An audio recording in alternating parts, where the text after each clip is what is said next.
You've been at the border, Ukraine and Poland. You're in a good position to tell us what's the humanitarian crisis the world has to grasp now?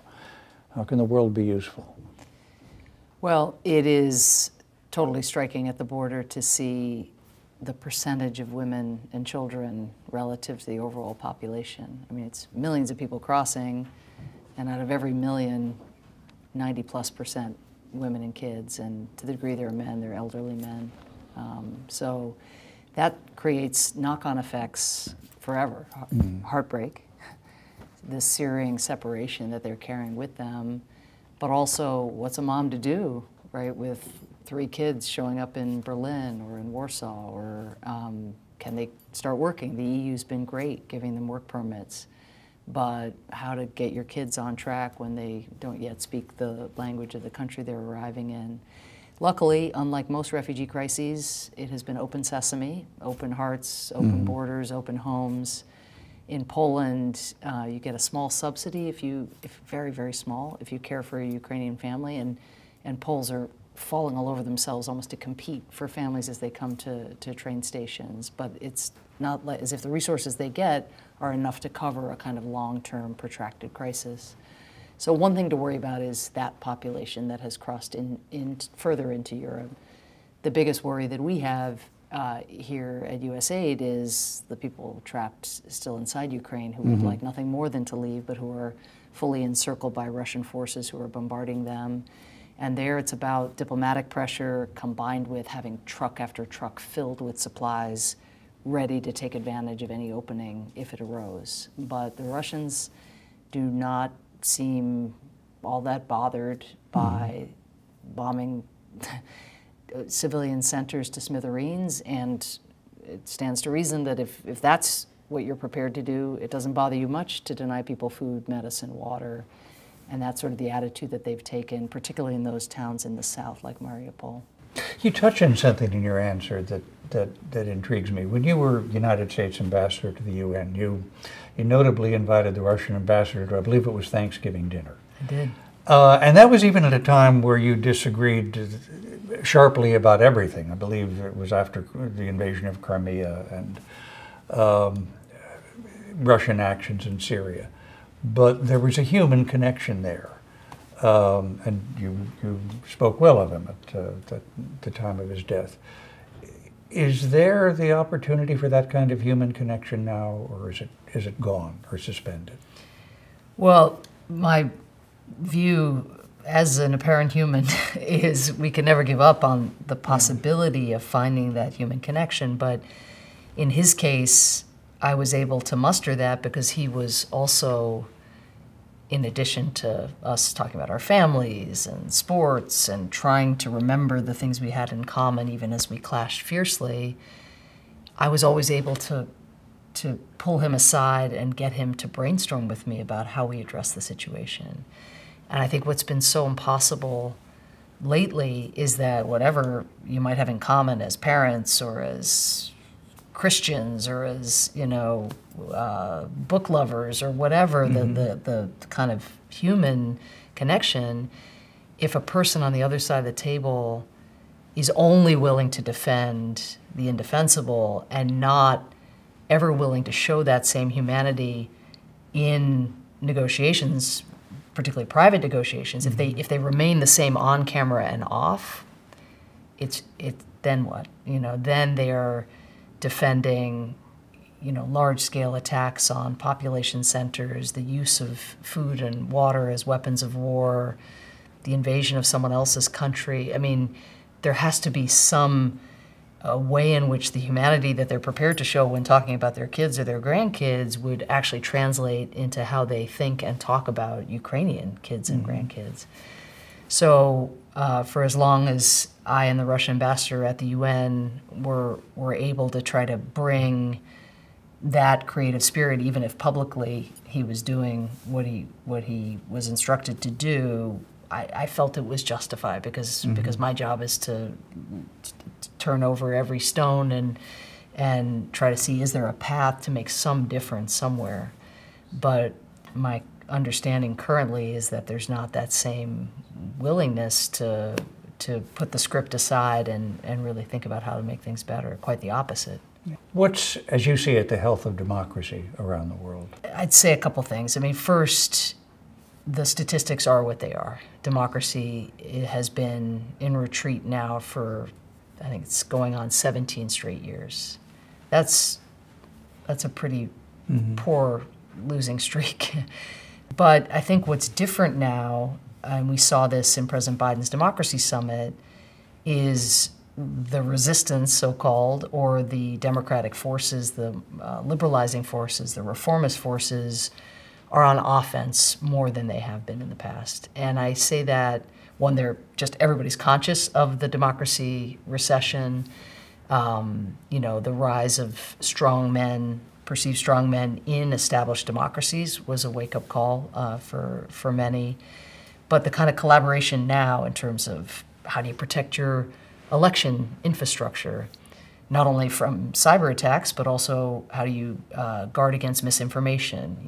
This is something USAID funds, for example, in Ukraine, massive disinformation centers, not to put out disinformation, but to fight disinformation centers, funded, sustained, bringing some of the best journalists, content providers to actually be able to respond in mass once the trolls come out and really start to put often libelous information out into the information sphere.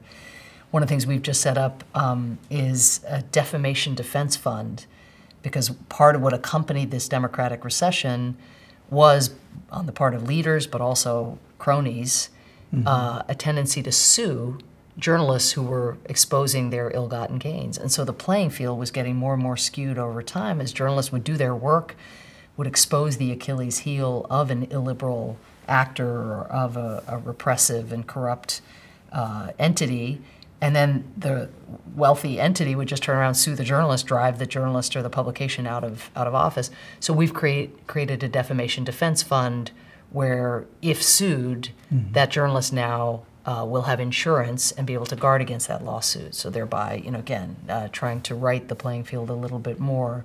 That kind of creativity, that kind of leadership on the part of democracies who care about the future of the world and this ongoing battle, I think, between forces of darkness and forces of light, or between forces of integrity and accountability and corrupt forces, or forces of authoritarianism and more democratic forces.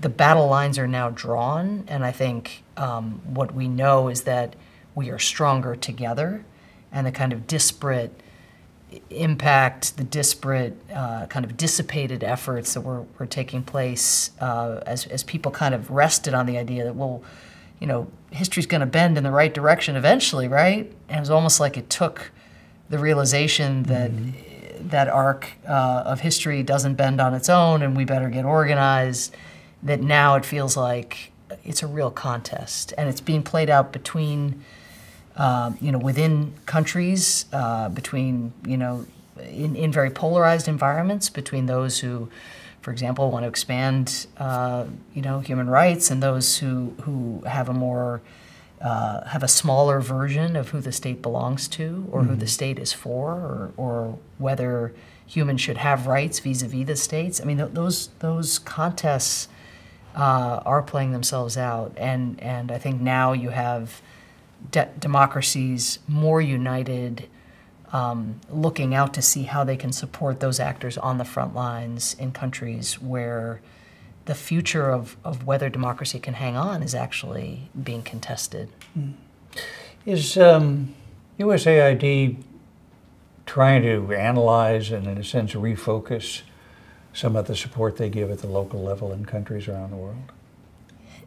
Yes, in short. So in coming to this agency, which has this incredible history, 60 years, created by John F. Kennedy, one of the things that was readily apparent to me, and certainly to some of my predecessors, is that we are very weighted in our support toward large international organizations. So, for example, we're dealing with the Ukraine crisis. First checks we write to get food to people is, for example, to the World Food Program. But more than that, even in our development work on agriculture, on democracy promotion, on global health, we just tend to work more quickly and more easily with large organizations that have big infrastructure, big accounting firms, a general counsel who can put up with filling out all the forms and dealing with really complicated contractual requirements or grant writing requirements. Now, why do we have those requirements? They've accreted over years, but a lot of it is being faithful to the taxpayer and wanting to be vigilant and make sure our money is well spent.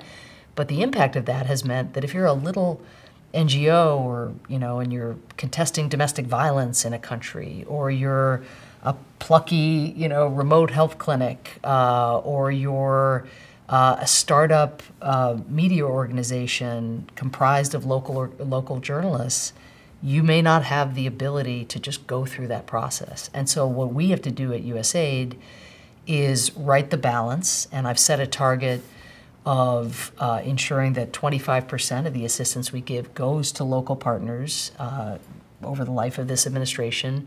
And more than that, Scott, that 50% of our assistance is given by the end of the decade after a process in which local voices are central. So it's one thing, contracts are hard, they may remain hard in certain circumstances, but the least we can do is make sure that there is co-creation, co-design, that the people who we claim to be serving are centrally driving the decisions that are made about how assistance can best be spent. They know best. We know they know best.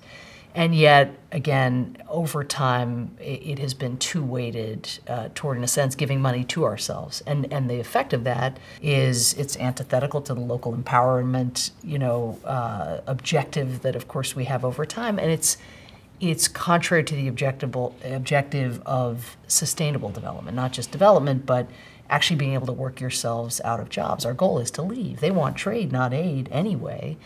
But if we keep providing that assistance to these large overhead organizations, it's going to make it harder for the smaller organizations over time to develop the capabilities to do the work themselves and not rely on groups like us. And I will say, Scott, the Skoll Foundation and we, USAID, are bringing together in the near future NGOs from the Global South to talk about this localization agenda. Some people don't even like the term localization. It's like, well, wait, localization, that means that the United States or the donor countries are kind of the sun around which the planets rotate.